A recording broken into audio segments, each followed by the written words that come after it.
Today, I wanted to talk about a game that I played recently. It's called Traversal by Octic. Got you. I got one. Yeah. Oh. You can get your ass beat. Help! Help! Traversal is a stealth action game released by Octic, and is one of the most polished Roblox games that I've played in a long time. The game is super short, like maybe an hour 30 minutes. The game follows a very basic formula. You just gotta get from point A to point B without getting killed. You can either sneak around, you can sneak attack, or you can fight people, which is usually the least preferred method because things can get really hard really fast. Like the combat is on point. There's basically like only two movements, just hit and parry, and that's all you need really. Sometimes simplicity is key with these types of games. I just want to make one additional point about this game that I forgot to make. The sound design is so good. Like, oh my guys, it's so good. Like, just listen to this.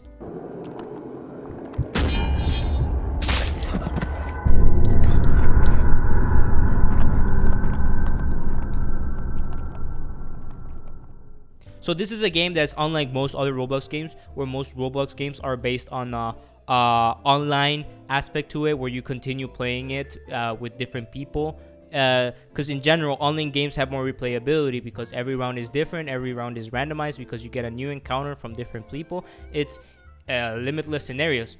Meanwhile, in this game is a linear single-player game, which is from start to finish, and then everyone gets the same experience. You can either play one player or two players.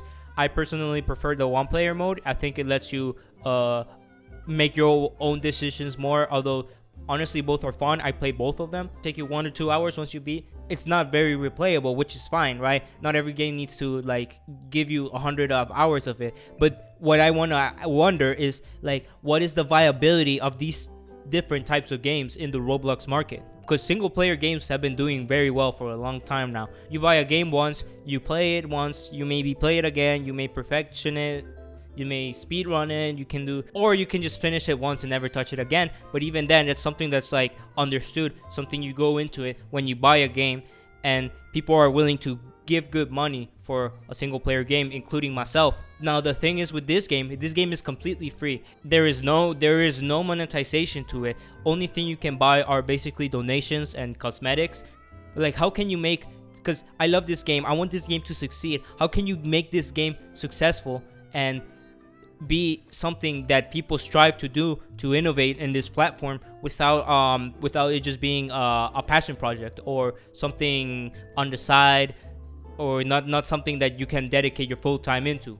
The entire ecosystem of Roblox is you make the game with the most concurrent players, and you get people's attentions from it. You get put in the front page, and people find your game, and it creates this loop. Single players games can't do that because you play it once and then you never play it again. The only way you can really get publicity from it is word of mouth, YouTube videos, and that kind of thing. It's very different from like let's say Steam, where even if your game doesn't have the most concurrent players at the moment, it can still be recommended to you just simply by quality of the game. And so right now the game is actually doing pretty well. It has 632 players, which is good, especially for this type of game.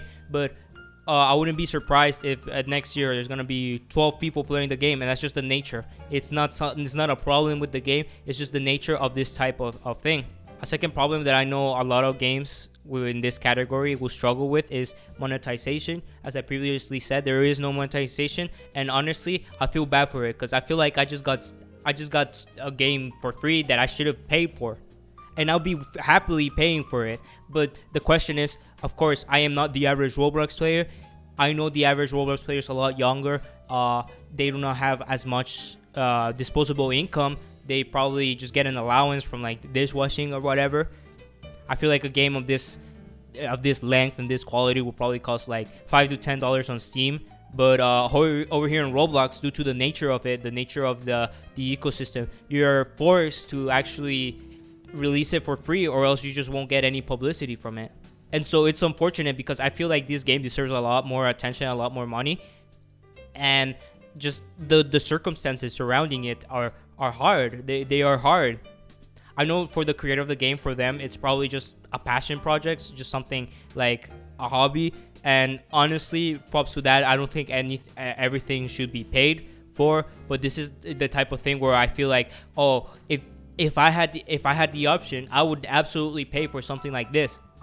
But there is no option to it because Roblox doesn't let you do this kind of thing due to the nature of the platform. And it's a problem because this is not just the first single player game. There's many other single player games before it and after it, and they all suffer the same fate. You play it once, you enjoy it a lot, you recommend it to your friends, but then this is not a viable model because it takes you 2 years to make the game, and then you will never make return of it. So what's the incentive for it aside from it being a hobby? Which hobbies are great. This thing I'm doing right now is a hobby. I like doing it, but over time, once you get busier and you have other priorities, it's not the healthiest thing that encourages this type of like games to thrive and throw and grow.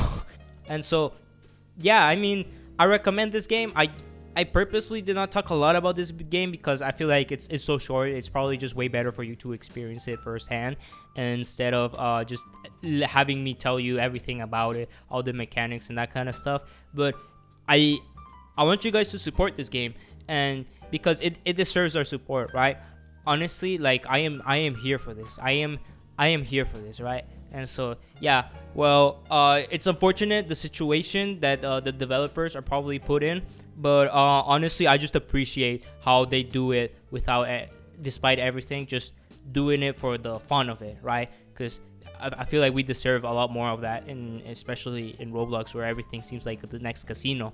But I just wish there was a better environment created for these types of developers to actually be able to monetize these types of experiences. But unfortunately, well, there's a lot of problems here. So, but yeah, thank you for watching. Take care. I'll see you next time. Peace.